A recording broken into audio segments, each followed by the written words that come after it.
Hey everybody, welcome back to Record-ology. Okay, just a simple follow-up video today to our review of the Crosley C300 from yesterday. If you haven't seen that video, go watch that first and then come back here. We are going to fill in a couple missing spaces in our testing and investigation.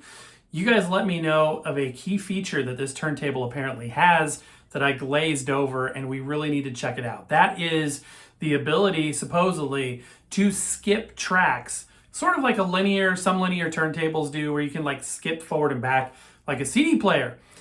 I didn't realize it had that. Plus, I learned a little bit more about how to correctly operate the tone arm in manual mode, and I thought we would do another test that we omitted as well. So stay tuned to the end for that. But yeah, let's get into this. You're not going to want to miss this.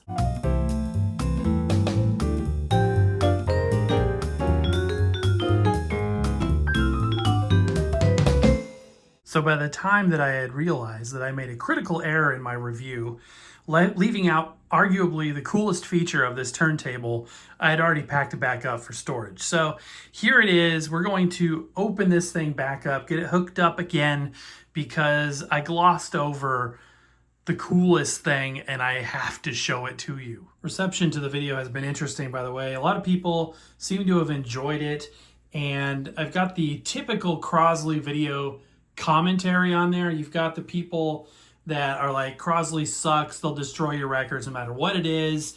You know, they firmly believe that if it has the word Crosley on it, doesn't matter who makes it, doesn't matter, you know, anything, none of the facts matter, none of the tests matter, it just says Crosley, it sucks, it's going to destroy your vinyl, period. Then you've got the open-minded people who are like, wow, that's kind of interesting, it's, you know, it's good to see.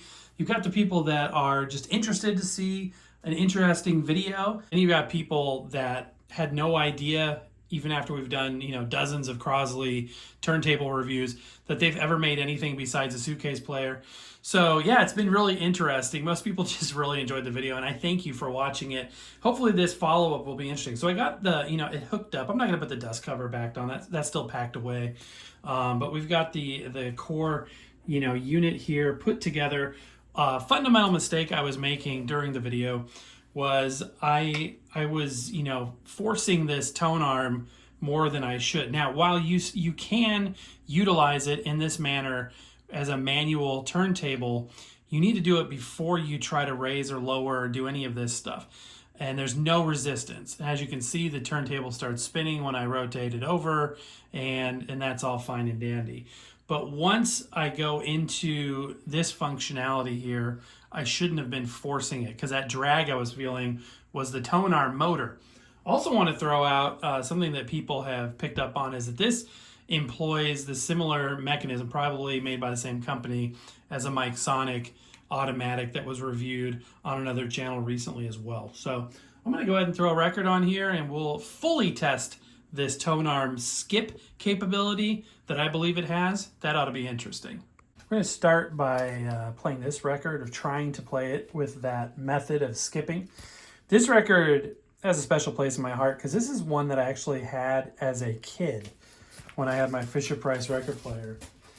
And came across it again. It's a K-Tel release, but it's a typical, you know, black vinyl record. You can see all the tracks there. So when technology exists to skip between tracks, it usually relies on the difference in the shading between tracks. So there's like a shiny line in between each track. That's the, you know, the blank space between songs. So if it's going to work, this is going to be the easiest type for this record player to work. Now, if this does work, we're going to figure out exactly how it does it, if there's a sensor in here or what's going on, if this really is the case. Otherwise, I've completely misconstrued everybody's feedback. But I think they're all telling me that this thing will skip tracks. And I also saw a little promotional video that Crosley put out. So I can't believe I missed this in the main video, but we're making up for it today. Stay tuned. I've also got another surprise I want to do at the end, another little test that we omitted.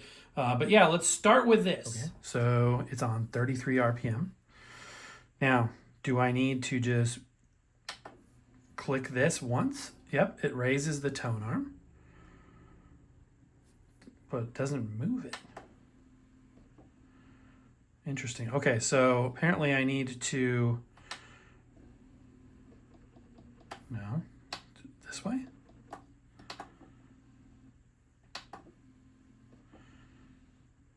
So I'm going to click start to begin. I guess that makes more sense. All right, I click start, and now I'm going to click this. And it goes back to a non-existent place. I think we're getting somewhere though. Let me try clicking this, which is forward, and that would make more sense. It did it!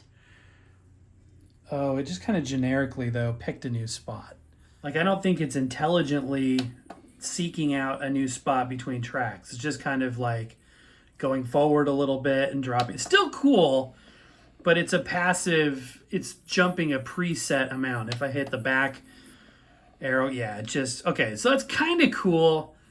Kind of cool. It doesn't, you know, seek out individual track areas. Now, sometimes there are record players that once it plays through sort of indexes the different drop points.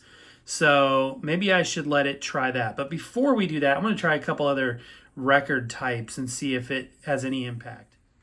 All right, typically a clear type of record. I have some actual clear records, but you know, records that are transparent at all typically have the hardest time with this type of technology, assuming that it's doing any sort of sensing. But I think this is just dropping it at random intervals. Yeah, that's still in the same track, just further along. Does it matter how long I hold it? Okay, yeah, so you can press and hold it and try to, you know, line it up specifically with a track. Or if you just click on it at a minimum, then it's going to jump forward a predetermined distance. So yeah, I don't think it depends on I don't think it's sensing anything actually. I'm just about positive with that. It's still cool. It still is cool. And you could get really good at this where you could like press and hold and be like, bam, and really nail it and not have to even worry about manually cueing it. So that is cool. It's not quite as cool as I thought it was going to be, but it is still cool. Okay, I'm going to let it play this record all the way through on this side and see if there's any indexing whatsoever. I had a good look with a flashlight in detail at the bottom side of that cartridge, and no, it's just a passive cartridge, probably glued into that plastic head shell.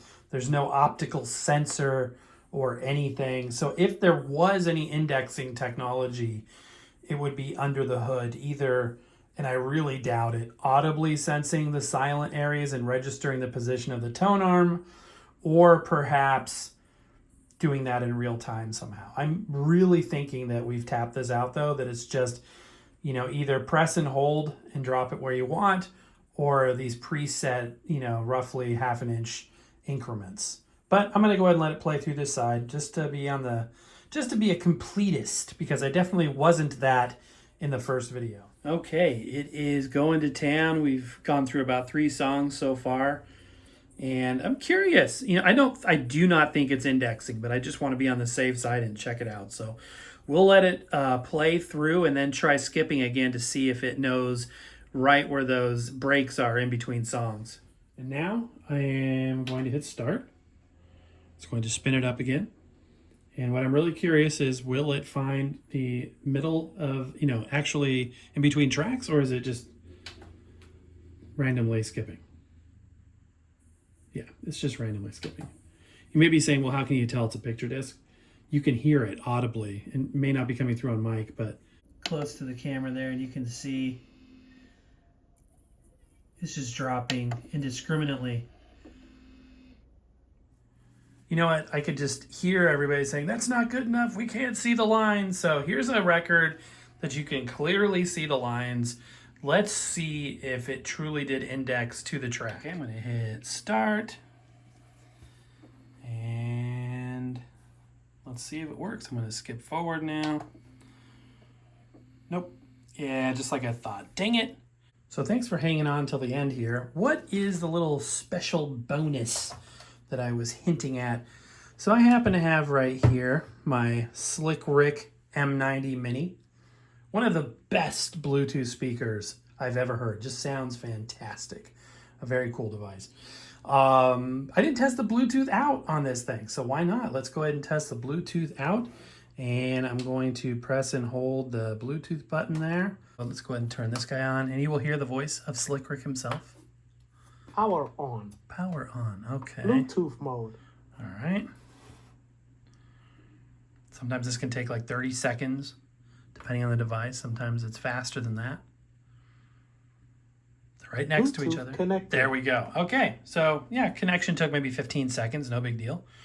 Now you got to play a little bit of music through it. This is a great record, by the way. This is the Three Tenors concert at Dodger Stadium, 1994. If you like opera music, classical music, this is a must. It's my favorite Three Tenors, one of my favorite Three Tenors recordings. Beautiful music. Let's skip through it. This is a great feature now because we can use it to skip through the record. This is it's a gateway artist for getting into opera. Ooh, a little wow and flutter there, did you hear that? Now, I'm gonna lift the tone arm for a second. One of the features that that you guys have mentioned in the comments to the other video of having sort of the separate motor for the tone arm and the platter is that the rotational speed and accuracy of the platter, and thereby the pitch of the sound, isn't impacted by the automatic functionality. That being said, I just did hear a little bit of wow and flutter as it dropped the needle there.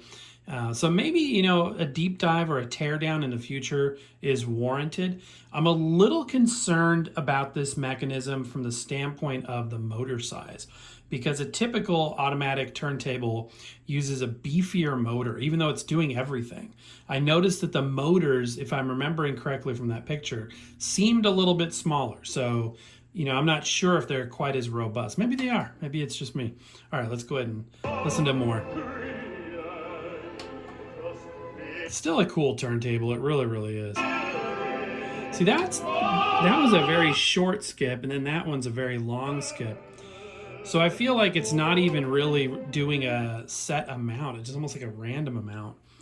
Anyway, there it is, a closer look at the C300 turntable. I still think it's cool, and a lot of you guys agreed. So I love an automatic turntable. Hope you did too. Hope you liked the video mostly. That's what we're here for. All right, my friends, and that is going to do it. I hope you enjoyed this show. It was a lot of fun to put together and to dive back into this. You guys teach me way more than I teach, and that's nothing new. It's always been that way. I've never been the expert, you know, telling you things or teaching things. I've been the novice learning it before your very eyes, and that means that I get to benefit from all of your knowledge and experience as well. And in the case of this, common sense. I should have checked this stuff yesterday in the video, and I didn't, and I apologize for that. But hopefully it made for a good follow-up video, a chance to, you know, play around with this a little bit more. It's an interesting turntable. It really, really is. And it is unlike a lot of what's out there, although I know, you know, also I was informed that the Mike Sonic has some similar design elements. So we got a lot of fun stuff coming your way that you're not going to want to miss. But that's it for now. So happy record hunting. We'll see you next time.